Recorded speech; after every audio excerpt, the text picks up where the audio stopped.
Hello everyone, welcome to my YouTube channel. First of all मैं आप सबको thank you करना चाहूँगी। आप लोगों ने मेरी पहली वीडियो को इतना ज़्यादा सपोर्ट किया, so I am thankful to each and every one of you.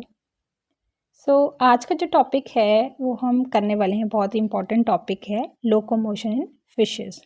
तो ये टॉपिक जो है बीएससी में, एमएससी और अगर आप किसी कॉम्पिटिटिव की तैयारी कर रहे हैं तो उसमें भी ये बहुत इम्पॉर्टेंट टॉपिक है। तो सबसे पहले अगर हम लोकोमोशन की बात करते हैं तो फिशेस जो हैं क्या करती हैं, चलती नहीं हैं, स्विम करती हैं। अब इनका क्या है, हम तो चलते हैं, हमारे में लोकोमोशन के लिए क्या है, हमारे मसल्स हैं और हमारे स्केलेटल सिस्टम है। लेकिन स्केलेटल सिस्टम इनके पास भी है, बट क्या है, इतना स्ट्रांग नहीं है और इनकी जो नीड है उसको वो मीट नहीं करता है। इनकी नीड क्या है, स्विम करना है, ना कि चलना। अब इनकी स्विमिंग के लिए जो होता है, मेन जो चीज़ें होती हैं वो हैं इनके फिन्स। ठीक है, तो फिन्स आपको दो तरह के इनमें मिलेंगे, पेयर्ड और अनपेयर्ड फिन्स। ठीक है, पेयर्ड में जैसे आएंगे आपके पेक्टोरल और पेल्विक फिन्स आते हैं, ये आएंगे आपके पेयर्ड फिन्स में। और अनपेयर्ड फिन्स में आते हैं बेटा आपके डॉर्सल, ठीक है, वेंट्रल और कॉर्डल फिन। सो अगर हम बात करें इसकी स्विमिंग की, तो हमेशा अगर फिशेस का आप शेप देखें तो ये रहता है फ्यूजीफॉर्म, या फिर इसी को बोलते हैं हम स्पिंडल शेप। अब वो क्यों होता है, उसका एक स्पेसिफिक रीज़न होता है। अगर आप किसी एरोप्लेन को देखो तो उसका भी अगर उसको अच्छे से आप देखते हो तो उसका भी अगर आप फ्यूजीफॉर्म बॉडी दिखती है। ठीक है, अगर आप किसी बर्ड को उड़ते हुए देखो उसकी भी फ्यूजीफॉर्म बॉडी दिखती है। अगर आप किसी सबमरीन को देखो जो समुद्र के अंदर चलती है, उसकी भी क्या है, फ्यूजीफॉर्म बॉडी है। तो ये फ्यूजीफॉर्म बॉडी जो है इसका क्या हो सकता है, इसका क्या रीज़न है। फ्यूजीफॉर्म बॉडी जो होती है बेटा, वो स्पिंडल शेप बॉडी, वो क्या करती है, जो ड्रिफ्ट होती है, जहाँ मैं बोलूँ कि रेजिस्टेंस होती है, जहाँ ड्रैग होता है, जो क्या है एयर, जहाँ वाटर आपके ऊपर डालता है, तो उसको ये क्या करती है, बहुत बखूबी रेजिस्ट करती है। ठीक है, अब जैसे कभी आप तूफान में फंस जाते हैं तो उस टाइम पे आपको लगता है कि हवा का बहुत ज़्यादा ड्रैग है, क्योंकि हवा की विंड जो वेलोसिटी होती है वो बहुत ज़्यादा होती है। अदरवाइज़ क्या है, हमें लगता नहीं है, हम सोचते हैं कि हवा, क्योंकि वो हवा इतना विंड नहीं होता, वो जस्ट एक एयर होती है। ठीक है, अब जब बहुत तेज़ी से निकले तो उसको विंड बोलेंगे, तब हमें लगता है कि नहीं, विंड में ड्रैग है। तो इनका क्या है, इन्होंने तो 24 घंटे पानी में रहना है। तो जैसे हम कभी स्विमिंग करते हैं तो कितना ज़्यादा ड्रैग लगते हैं, और 10 मिनट 15 मिनट स्विमिंग करते ही हम बहुत ज़्यादा थक जाते हैं। ठीक है, लेकिन हम तो रेस्ट कर सकते हैं, अब फिशेस तो रेस्ट कभी नहीं कर सकती। ठीक है, तो उसके लिए क्या है, इनके पास वैसी बॉडी है कि इनका ड्रैग जो है कम से कम लगे, ताकि इनकी एनर्जी जो है वो क्या हो जाए कि कंजर्व हो सके। ठीक है, तो अब क्या है, ज़रूरी नहीं, अब मैं बताया आपको कि उसकी स्पिंडल शेप जब फ्यूजीफॉर्म बॉडी होती है, ये मैं बात कर रही थी हमारे मोस्ट ऑफ द फिशेस में या फिर जनरली फिशेस में। अब कुछ फिशेस में क्या है, इलोंगेटेड बॉडी होती है, जैसे कि ईल लगा लो आप। ठीक है, कुछ जो होती है फ्लैटेंड बॉडी होती है। ठीक है, कुछ की क्या होती है, बहुत ही ज़्यादा कंप्रेस्ड बॉडी होती है। तो हर एक फिश का क्या है, थोड़ा थोड़ा, अब फंडामेंटली अगर देखें तो फिश की स्पिंडल बॉडी है, लेकिन स्पेसिफिकली अगर देखें तो थोड़ी सी अलग अलग बॉडी भी इनकी होती है। जैसे रे स्केट्स में अगर आप देखो तो वो क्या होती है, डोर्सो वेंट्रली फ्लैटेंड होती है। ठीक है, अब जो इनमें लोकोमोशन होता है वो यूजुअली 3 तरह से होता है। एक तो मैंने आपको बताया फिन्स। ठीक है, कैसे होता है, with the help of fin से।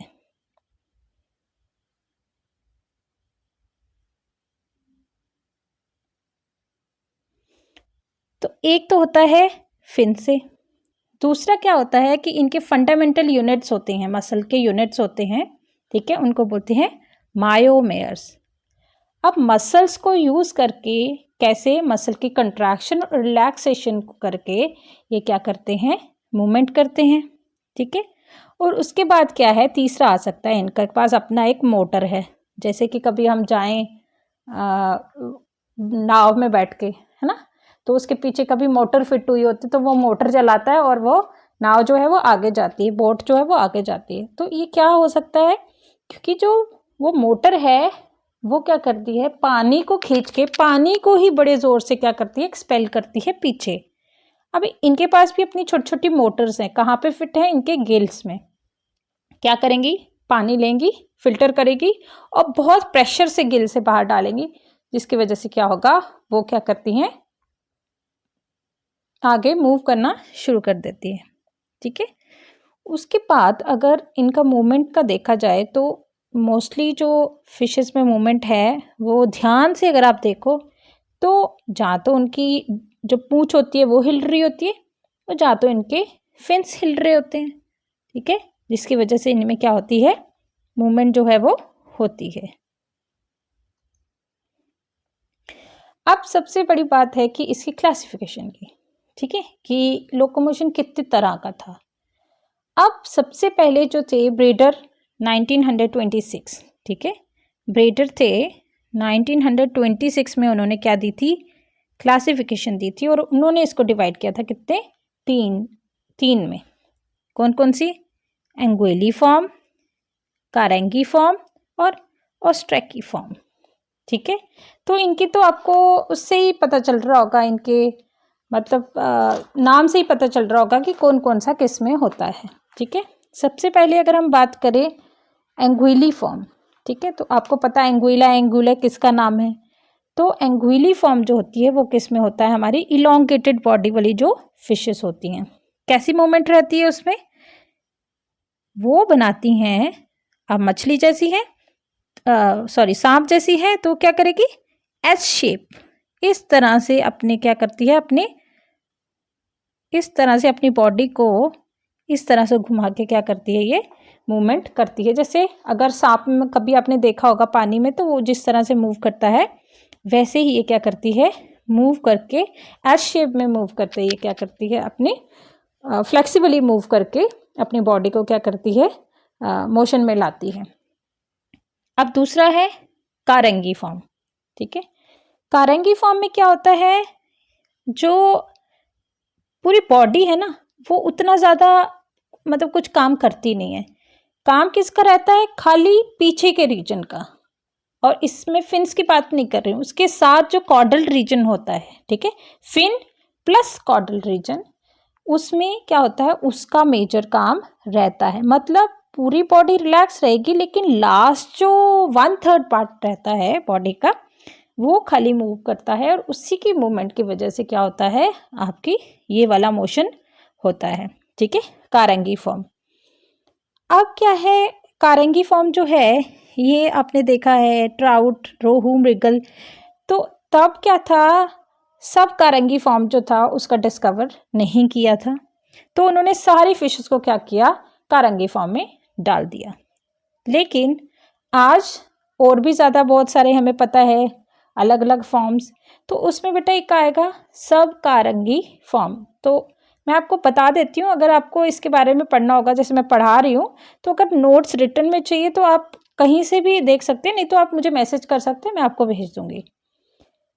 तो सब कारंगी फॉर्म क्या था, कारंगी फॉर्म का ही एक फॉर्म था, लेकिन इसमें जैसे 1/3 पार्ट था वो खाली इन्वॉल्व नहीं होता था, जबकि हाफ ऑफ द बॉडी, समझ के, 1/3 मतलब वो बहुत कम था कारंगी फॉर्म में, लेकिन सब में क्या था, हाफ बॉडी, आधी बॉडी मोशन में थी, आधी कुछ काम नहीं करती थी, आधी बहुत काम करती थी। ठीक है, वो क्या करती थी, मोशन करके उसको थ्रस्ट में लाती थी। थ्रस्ट समझते हैं आप, फोर्स लगाना ताकि बॉडी जो है वो आगे मूव हो जाए। अब सब कारंगी फॉर्म में उन्होंने किस किस को रखा, उन्होंने ट्राउट को सब कारंगी में रखा, साल्मन को रखा और गोल्ड फिश को रखा। तो बेटा कभी गोल्ड फिश तो आपके सबके घरों में होती है, तो गोल्ड फिश को अगर अच्छे से देखोगे तो उसका सिर्फ बैक नहीं हिलता, उसकी हाफ बॉडी जो है वो प्रॉपर वे में जो है वो, अगर आप नोटिस करेंगे, अभी दोबारा से आप नोटिस करना, तो उसकी हाफ जो बॉडी होती है वो प्रॉपर वे में क्या करती है, मूव करती है। ठीक है, अब तीसरे की अगर हम बात करें तो ऑस्ट्रेकी फॉर्म में, इसका आपको बताती हूँ आगे। ठीक है, इनके फोटोज हैं, आगे पिक्चर्स लगाई हैं मैंने, तो दोबारा से समझाऊंगी वहाँ। तो ऑस्ट्रेकी फॉर्म का अगर आप आपने नाम सुना होगा तो आपको याद आएगा बॉक्स टाइप की फिशेस, बॉक्स फिशेस भी बोलते हैं, या फिर टेट्रोडॉन, पफ्फर फिश जो जापान में बहुत ज़्यादा खाया जाता है, जिसको फुगू बोलते हैं। फिर उसके बाद डायोडॉन, ठीक है, टोड फिशेस। तो ये सब जो फिशेस थी आपको याद होगा, क्योंकि टॉक्सिन से, ये टॉक्सिक फिशेस होती हैं, टॉक्सिन प्रोड्यूसिंग होती है। जैसे टेट्रोडॉक्सिन जो है, इसमें टॉक्सिन होता है, तो इसके बारे में आप लोग पढ़ना। तो ये इनकी बॉडी जो होती है ना बेटा, वो बहुत ही ज़्यादा मतलब इनफ्लेक्सिबल बॉडी लगा लो, मतलब फ्लेक्सिबल बिल्कुल भी नहीं होती, ऐसे डब्बे की तभी इसको बॉक्स फिशेस भी बोला जाता है। तो डब्बे की जैसी डब्बी होता है। अब डब्बे की तरह है तो डब्बा तो हिल नहीं सकता, नहीं हिल पाएगा। तो क्या होता है, इसमें एक ही चीज काम आती है, क्या, इनके कॉर्डल फिन। क्या आता है इनके काम, इनके कॉर्डल फिन खाली, ठीक है। इसमें क्या था, पूरी बॉडी। कारंगी में क्या था, कारंगी में क्या था, 1/3 पार्ट, ठीक है। और ऑस्टेकी में क्या था, सिर्फ कॉर्डल फिन, रीजन भी नहीं, कॉर्डल रीजन भी नहीं, फिन।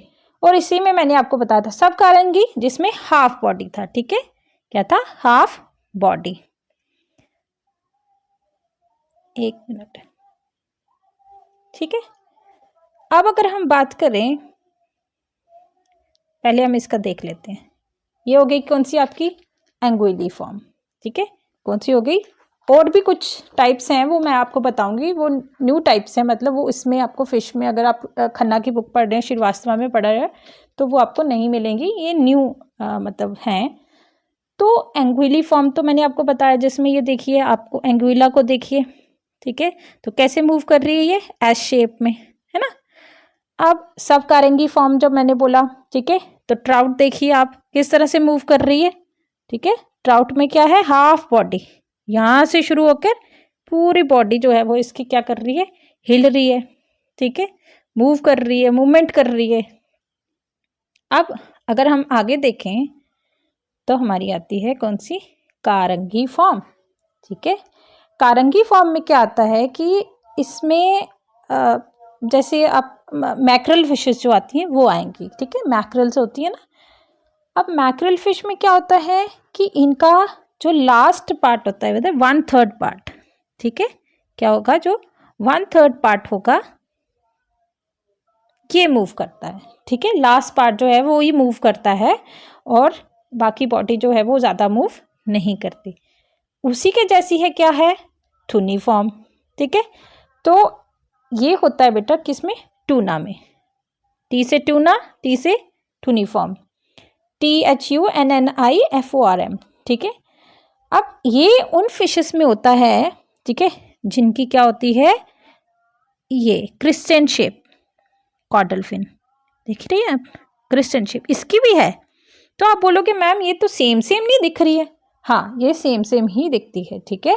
क्योंकि जो स्मॉल वाली फिश होती है, जो छोटी फिश होती हैं, ठीक है, उन्हीं को, दोनों एक ही फैमिली के हैं, स्क्रॉम्बिडी की हैं दोनों, ठीक है। लेकिन जो छोटी होंगी उसको मैक्रल्स बोलेंगे, लेकिन जो बड़ी होंगी उसको टूना बोलेंगे, ठीक है। अब इसकी थोड़ी सी कम ये होती है क्रिस्टेंट शेप, अगर आप देखेंगे इसकी थोड़ी ज़्यादा क्रिस्टेंट शेप, अगर अच्छे से आप देखोगे, देखिए, ठीक है। अब ये जो है थुनी फॉर्म, ये उन फिशेस में होती है जिनको बहुत ही जल्दी भागना है। अब भागना किससे है, प्रेडेटर से, ठीक है। और ये बहुत ही हाई स्पीड फिशेस होती हैं, कौन, टूना। तो इसलिए इनकी जो क्रिसेंट शेप जो कॉर्डल फिन है, ये इनको एकदम तेज जो है वो भागने में हेल्प करती है। भागना मतलब दौड़ के नहीं भागना, स्विम करके भागना, ठीक है। अब नेक्स्ट अगर हम बात करें, नेक्स्ट टाइप, ठीक है, वो होगी हमारी बैलास्टिफॉर्म, ठीक है। अब आप बोलोगे मैम इसका तो कुछ दिख ही नहीं रहा, ठीक है, बैलास्टिफॉर्म में तो कुछ दिख ही नहीं रहा। तो बैलास्टिफॉर्म में सच में कुछ नहीं दिख रहा, तो उसका लोकोमोशन बेटा सिर्फ और सिर्फ जो है वो मीडियन फिन के ज़्यादा मूवमेंट से होता है, ठीक है। मीडियन फिन जो होता है उसकी ज़्यादा मूवमेंट से होता है, ओके। सो उसके बाद अगर हम बात करें लैब्रीफॉर्म की, ठीक है, लैब्रीफॉर्म, तो लैब्रीफॉर्म होता है किसमें, हमारे कोरल फिशेस में, ओके।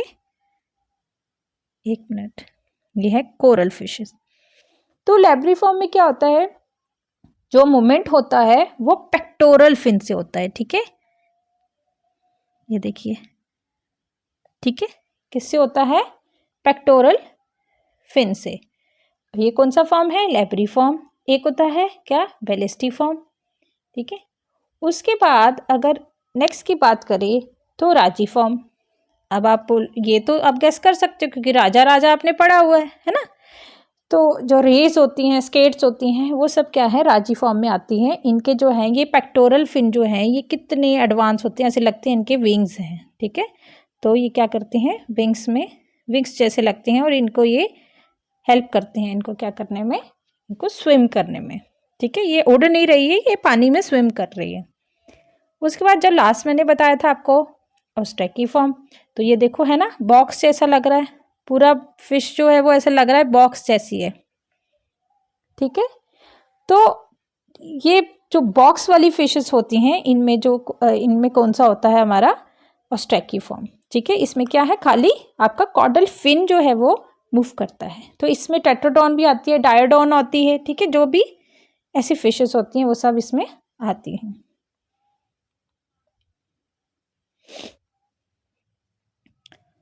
उसके बाद हम बात करते हैं इनकी मसल्स की। ठीक है, तो जो मसल्स होते हैं फिशेस के, ठीक है, इनका जो बेसिक स्ट्रक्चरल यूनिट जो होता है वो होता है मायोमेयर भी बोलेंगे या फिर मायोटोम बोलेंगे। ठीक है, मायोमेयर और मायोटोम। ठीक है, यहाँ आप देख सकते हो मायोटोम, मायोमेयर या मायोटोम। तो कैसा रहता है ये डब्लू शेप ऐसे रहता है। ठीक है, इस तरह से जो है इसका, इस तरह से एक स्ट्रक्चर रहता है। ठीक है, स्लांटिंग जैसा। और क्या होता है, ये जैसे जैसे यहाँ पे आप देख सकते हो, ये देखिए यहाँ पे है ना, अरेंज्ड है इस तरह से। तो इस तरह से इनका स्ट्रक्चर रहता है। ये क्या है, बेसिक स्ट्रक्चरल यूनिट है किसके, फिश के मसल्स के। ठीक है, अब उसके बाद बात आती है कि फिशेस में जो है, देखिए आप, अगर मायोटोम है और माइकोमेटा है। ठीक है, इसमें आपको हॉरिजेंटल सेप्टम दिख रहा है। सेप्टम मतलब किसी चीज़ को अलग करने वाला। ठीक है, ये होता है आपका मायोटोम, ये जो, ठीक है, और ये होता है मायोकोमोटा। ठीक है, अब इसमें क्या होते हैं, कुछ डार्क मसल्स होते हैं, कुछ जो है वो लाइट मसल्स होते हैं, जहाँ रेड मसल और वाइट मसल्स इनको बोलते हैं। ठीक है, अब क्या है, डार्क और रेड की क्या कहानी है, ये देखिए आप पहले इस स्ट्रक्चर को देखिए। ठीक है, ये होते हैं मायोटोम और ये होता है मायोकोमेटा। तो वही सेम स्ट्रक्चर आपके वहाँ पे बना हुआ है। ठीक है, बेसिक स्ट्रक्चर्स हैं ये। अब अगर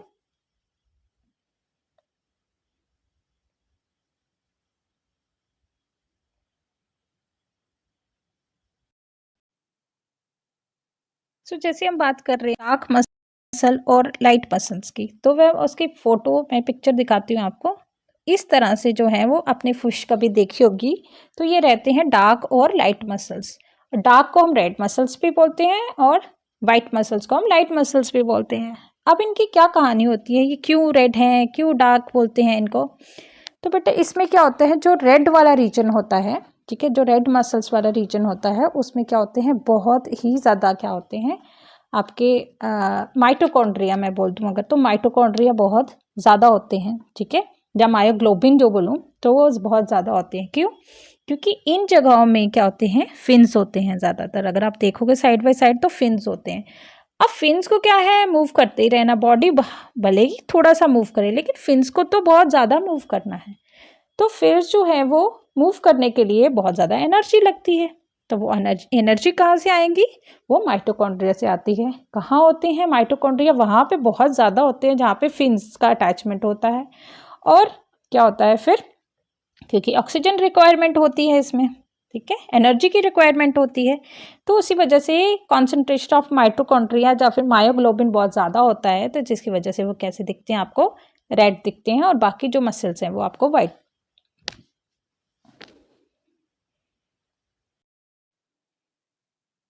तो उसमें क्या है, आपको रेड और वाइट मसल जो है वो दिखती है। तो मोस्ट ऑफ द अगर बॉडी में देखा जाए तो बहुत ज़्यादा जो होते हैं वो कौन से होते हैं आपके, वाइट मसल जो है वो बहुत ज़्यादा होते हैं और रेड मसल जो है वो खाली फिन्स के पास होते हैं, ठीक है। अब अगर हम फिन मसल्स की बात करें, फिन्स के पास जो मसल्स है, फिन्स के अंदर जो मसल्स हैं तो वो क्या है, अलग अलग टाइप के होते हैं, ठीक है। कौन कौन से हैं आपके, प्रोटेक्टर डॉर्सैलिस, इरेक्टर डॉर्सैलिस, डिप्रेसर डॉर्सैलिस और रिट्रैक्टर डॉर्सैलिस, ठीक है। अब इसमें क्या होता है, जो प्रोटेक्टर होता है बेटा वो क्या करता है, वो होता है कि आपका कंट्रैक्शन करना है और रिलैक्स करना है। इरेक्टर आपको पता है फिश को क्या करना है, फिश के फिन को उनको इरेक्ट करके रखना है, सीधा रखना है, ठीक है। इंक्लाइनेटर्स होती हैं, जब फिश को मूव करना है तो उसको क्या करना है, थोड़ा सा टेढ़ा वेढ़ा भी करना है, ठीक है। तो रिट्रैक्टर होते हैं, जिस तरह से प्रोटेक्टर होते हैं उसी तरह से क्या है, रिलैक्सिंग मसल्स होते हैं रिट्रैक्टर मसल्स, ठीक है। अब डिप्रेसल मसल्स क्या होते हैं, डिप्रेसल में क्या है कि इनको बाइंड करके रखना है, नीचे एंकर करके रखना है, तो उसके लिए क्या होते हैं हमारे डिप्रेसर। तो ये अगर आप पिक्चर देख पाएंगे अच्छे से तो आपको क्लियर हो जाएगा, ठीक है। ये है इरेक्टर, ठीक है, प्रोटेक्टर, ये देखिए डिप्रेसर, ये वाले ये डिप्रेसर, ठीक है, यहाँ पे भी डिप्रेसर है और ये होते हैं रिट्रैक्टर मसल, ठीक है।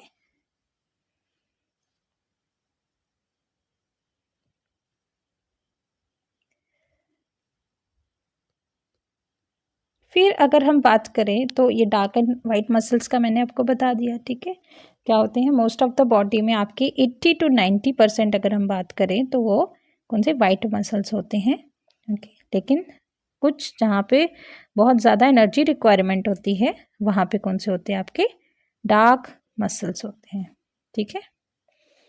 उसके बाद है कि अब स्विमिंग तो कर रही हैं लेकिन उनको स्विमिंग करना इतना आसान नहीं है, क्योंकि आप थोड़ी देर करो तो आप थक जाओगे। तो क्या क्या ऐसी चीज़ें हैं जो उनको क्या करती हैं, उनके ऊपर फोर्स लगाती हैं, ठीक है, जिनसे उनको निपटना होता है। क्या क्या हो सकती हैं हमारे पास, क्या होती है, पहली ग्रेविटी होती है, ड्रैग फोर्स होती है और and yaw and roll movement इनमें होती है, ठीक है। अब क्या है, ग्रेविटी आपको पता है, अगर फिश में स्विम ब्लैडर नहीं होगा या फिर स्विम नहीं करेगी तो वो क्या कर देगी, नीचे सिंक हो जाएगी। कि जैसे आप मरी हुई फिश देखते हैं, ठीक है, पहले तो वो नीचे, आप बोलोगे मैम वो तो तैरती है, अरे तैरती वो तब है जब उसके विसरा में पूरा पानी भर जाता है, ठीक है। पहले वो क्या करती है, बिल्कुल सिंक हो जाती है नीचे, तो हम बोलते हैं कि वो बैठ गई, ये क्या कर रही है। तो क्या होता है, जैसे ही वो इनएक्टिव हो जाती है, अपने फिन्स मारना बंद करती है, फिर चलाना बंद करती है, उसके बाद क्या होता है, वो सिंक कर जाती है। लेकिन सारी फिशेस जो एक्टिव फिशेस होती है वो तो सिंक नहीं करती, जो लाइव होती है वो तो सिंक नहीं करती। तो उसके ऊपर दो चीज़ें जो है वो एक्ट करती हैं जब वो क्या करती है, ग्रेविटी को ओवरकम करने के लिए। कौन कौन सी, एक तो आपकी होगी स्विम ब्लैडर, या फिर जिसी को हम क्या बोलते हैं, एयर ब्लैडर भी बोलते हैं, ठीक है। एयर ब्लैडर जो हो गया, ये क्या करता है, इसमें एयर भरी होती है बहुत सारी, कभी हम डाइसेक्शन करते हैं तो दिखती है, ठीक है। तो एयर ब्लैडर में एयर भरी है। अब वैसे ही जैसे बच्चे ट्यूब लेके कहीं नदी में नहा रहे होते हैं तो वो डूबते क्यों नहीं है, क्योंकि ट्यूब है, उसमें पानी है। अब वही ट्यूब अगर कोई निगल ले, ठीक है, या फिर बड़ा सा बलून में निगल लूँ, ठीक है, ऐसे होता नहीं है पर जस्ट ऐसे समझाने के लिए मैं बोल रही हूँ। तो उससे क्या होगा कि हवा भरी रहेगी और मैं क्या करती हूँ, तैरती रहूँगी, चाहे ग्रेविटी की फोर्स भी लग रही हो। अब दूसरी बात क्या है, दूसरा ये है कि अगर आपको पता है फिशेस में बहुत ज़्यादा क्या है, लिपिड कंटेंट होता है या फैट कंटेंट होता है, तो फैट भी क्या करता है, उसको थोड़ा सा मतलब लो डेंसिटी प्रोवाइड करता है ताकि वो क्या करे, तैरती रहे, ठीक है। उसके बाद नेक्स्ट जो फोर्स आती है वो होती है ड्रैग फोर्स, ठीक है। ड्रैग मैंने पहले ही बताया, ड्रैग फोर्स क्या होती है, जैसे आप स्विम करते हो तो आगे कहाँ खींचने के बाद आपको क्या होता है, आप हाथ इधर मारते हो फिर इधर मारते हो और कितनी ज़्यादा आपको लगता है कितनी फोर्स लग रही है पानी को ड्रैग करने में, ठीक है। या फिर कभी तूफान में आप जा रहे होते हो तो आपको चलने में कितनी दिक्कत होती है, वही होती है ड्रैग फोर्स कि आपको वो फोर्स रेजिस्ट करती है, आपके चलने पर रेजिस्ट करती है, ठीक है। अब ड्रैग फोर्स को कैसे ओवरकम करती है फिश, तो एक तो अपनी फ्लेक्सिबल बॉडी को क्या करती है, मूव करती है, और दूसरी क्या करती है, गिल्स के थ्रू जो अपनी गिल से क्या करती है, हाई प्रेशर से वो पानी छोड़ती है पीछे, जिसकी वजह से मोटर की तरह वो थोड़ी सी आगे चलती है, फिर से थ्रस्ट बनाती है, फिर से चलती है। तो थ्रस्ट क्या है, फोर्स है जो आगे उसको लेके जाती है, ठीक है। और दूसरी है यॉ एंड रोल, ठीक है, यॉर्निंग एंड रोलिंग बोलेंगे। तो यॉर्निंग, ये वो यॉर्निंग नहीं है जो आप जैसे क्लास में बैठे हो तो वो यॉर्निंग करते हो, वैसी यॉर्निंग नहीं है। यॉर्निंग का यहाँ मतलब है कि जब फिश को है, जब मूव करती है तो अपना हेड भी क्या करती है, लेफ्ट टू राइट करती है, उसको यॉर्निंग कहते हैं। और कभी वो क्या है, ऊपर से नीचे अप एंड डाउन करती है, तो उसको पिच कहते हैं, ठीक है। ये दो चीज़ें आपको याद रखनी है। अब जो है, ये मैंने आपको लोकोमोशन टाइप्स पहले ही समझा दी। अब मैं थोड़ा सा यहाँ पे बताऊंगी आपको कि मेजर जो है वो तीन जो पहले क्लासिफिकेशन दी थी, मैं उसी की बात करूंगी। तो अगर आप एंगुली फॉर्म को देखेंगे, देखिए एंगुली फॉर्म को, तो वो क्या है, एस शेप्ड बॉडी से क्या करती है, 90 डिग्री एंगल बना के यहाँ पे थ्रस्ट देती है। थ्रस्ट मतलब फोर्स उसको आगे लेके जाती है ना। तो ये क्या करती है, एस शेप अपनी पूरी बॉडी को मूव करके फ्लेक्सिबिलिटी से वो उसको आगे करती है। फिर दूसरी की बारी आई, ठीक है, दूसरी जिसमें आप बोलेंगे कैरेंजी फॉर्म, उसमें क्या मैंने बताया था आपको कि वो क्या करती है, अपने कॉर्डल रीजन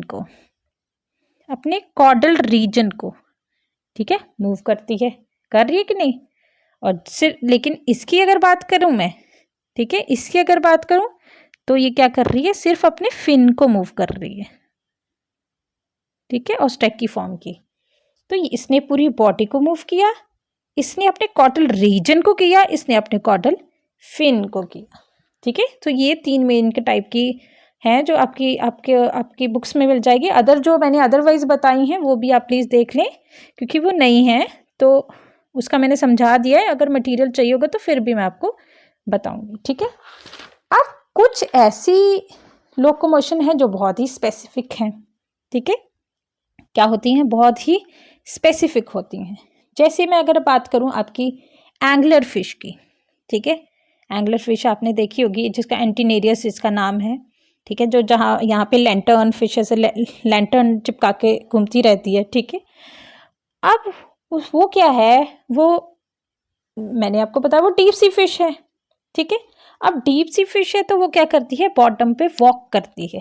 अब वॉक किससे करेगी, अपने जो पेक्टोरल फिन है, ठीक है, जो पेक्टोरल जो कंधे हैं उसके फिन्स बने हुए हैं, कंधों से जो फिन्स निकल रहे हैं उससे वो क्या करती है, वहाँ पे वॉक करती है, ठीक है। इसी तरह से ईल्स की अगर बात करें, ठीक है, ईल्स एक तो क्या करती है, अंडुलेटरी मूवमेंट, जैसे स्नेक के जैसे अंडुलेटरी मूवमेंट से क्या करती है, मूव करती है। पानी में तो करती है, लेकिन अगर उसको ज़मीन पे भी चलना होगा वो तो भी सांप की तरह, वो दिखती भी सांप की तरह वैसे करके क्या करती है, उसको मूव करती है, ठीक है। उसकी बात अगर हम बात करें किसकी, एनाबस की, एनाबस आपको पता है, ठीक है, उसके पेक्टोरल फिन कितने ज़्यादा स्पाइनी जैसे होते हैं, ओके। तो वो क्या करती है, पेक्टोरल फिन से ट्रीज पे चढ़ जाती है, क्लाइंब करती है वो ट्रीज पे। मड स्किपर्स होते हैं, तो क्या होता है, एक तालाब जैसे सूख रहा है तो उसको दूसरे तालाब में जाना, तो वो क्या करते हैं, स्किप कर करके जाते हैं। किससे स्किप करते हैं, उनके पेक्टोरल फिन से स्किप करके जाते हैं। उसके बाद आती है हमारी फ्लाइंग फिश, बहुत ही फेमस फिश हमारी एक्सोसिटस। तो वो क्या करती है, हवा में जंप कर सकती है ना, ग्लाइड करती है, वो भी किससे करती है, हमारे पेक्टोरल फिन से, ठीक है। अब कुछ जैसे फिशेस हैं, साल्मन वगैरह, अगर आपने देखा होगा, वो कभी एंटार्क्टिक का या फिर वो आर्कटिक जो कभी दिखाते हैं वो रीजन, तो जिसमें फिशेस जो है वो जंप कर कर जाती हैं और ग्रिजली बेयर उनको खा रहे होते हैं, आपने बहुत बार देखा होगा, ठीक है।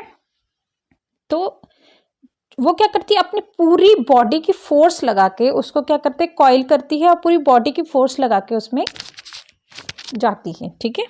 उसके बाद है बात करें अगर सी हॉर्स, उसमें शायद नहीं दिया है, तो सी हॉर्स की बात करें तो सी हॉर्स आपको पता है कैसे मूव करता है, ठीक है। उसके पास तो वैसे कोई फिन्स है नहीं, तो उसके पास डॉर्सल फिन होता है और एनल फिन होता है, जिससे वो क्या करता है, मूव करता है आगे। अब सबसे इम्पॉर्टेंट फिश आती है, जैसे आप बच्चे होते हो वैसे ही वो फिश है, ठीक है, जिसको कोई काम धाम कुछ नहीं करना है, ठीक है। जैसे फौज की लैंग्वेज में उसको मकरा कैडेट बोलते हैं, ठीक है। तो मकरी फिश होती है वो, मकरा बोलेंगे, मकरा फिश होती है। मकरा इन द सेंस एकदम कामचोर, जिसको मूव ही नहीं करना, ठीक है। अब मूव नहीं करेगी तो मर जाएगी। उसने क्या किया है, वो क्या करती है, कोई फिश देखती है जो फास्ट मूविंग फिश होती है, उसके जो बेटा उसका डोर्सल रीजन होता है, उसमें क्या होता है, एक शक्कर जो है वो, उसमें क्या होता है, वो मॉडिफाइड हुआ होता है। तो उसी शक्कर से वो क्या करता है, अपनी डोर्सल रीजन से क्या करती है, शक्कर की हेल्प से वो दूसरी फिश के ऊपर अटैच कर जाती है और बस फिर उसी के साथ घूमती रहती है। ना कोई किराया देना है, ना कुछ खर्च करना है, जो वो खाएगी उसी से जो भी बचा खुचा होगा वो खा लेगी वो, और अपनी एनर्जी भी कंज्यूम नहीं करनी है, होने देनी है, तो आराम से अपनी ज़िंदगी उसने काटनी है, ठीक है। सो ये था आपका लोकोमोशन ऑफ फिशेस के लिए। तो आई होप आपको अच्छा लगा होगा, मतलब आपको मटेरियल पसंद आया होगा। और अच्छा, अगर आपको नहीं अच्छा लगता तो प्लीज़ आप कुछ, जैसे आप क्रिटिक्स या फिर कुछ ऐसा देना चाहेंगे तो यू आर मोस्ट वेलकम, आप कमेंट में दे सकते हैं, ताकि मैं इससे और ज़्यादा क्या कर सकूँ, इसको मॉडिफाई कर सकूँ, अच्छे तरीके से प्रेजेंट कर पाऊँ, ठीक है। मुझे पता है प्रेजेंटेशन उतना रॉ है, लेकिन चलो टाइम के साथ मैं सीख लूँगी, ठीक है, अभी सीख रही हूँ। बट मेन हमारा मकसद यही है कि आपको अच्छे से समझ आए। सो आई होप आपको अच्छे से समझ आया होगा। नहीं आया है तो आप कमेंट में लिख दें, जो भी, अगर आपको टॉपिक कुछ पढ़ना है, इंपॉर्टेंट टॉपिक है, तो आप वो भी कमेंट कर सकते हैं, मैं वो पढ़ा दूँगी, ठीक है। Thank you so much.